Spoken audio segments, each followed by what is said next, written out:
My goal is to build a $1 million business here in Japan as a Filipino in the next 12 months. Pero there are voices inside me telling me na hindi ko kaya to kasi I've never done that kind of business dito sa Japan. And I don't speak Japanese. Hindi ako magaling sa Japanese. I can, pero hindi ako magaling. Hindi ako makabasa. Not at the business level.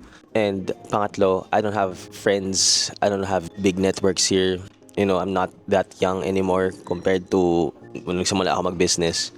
And yeah, there's just a lot of things na sinasabi ko sa sarili ko. But still, subukan pa rin natin. And I want to take you guys with me. Not just to give value, not just to show you na kaya ito, but also to, para maging accountable din ako.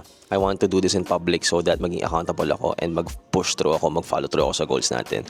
So again, the goal is $1 million this year sa e-commerce brand natin dito sa Japan. And my plan is to sell that product in the Philippines, Southeast Asia, and all across the world. Okay?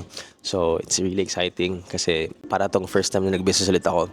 And this time, people are watching and hopefully, meron kayo matutunan. Okay, so stay tuned. I'm gonna be documenting everything, lahat from scratch.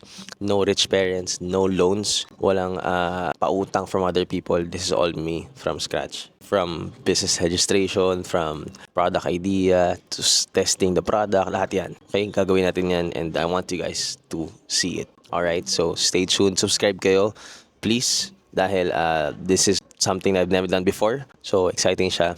So click on subscribe somewhere sa page ko para makita mo yung mga next videos.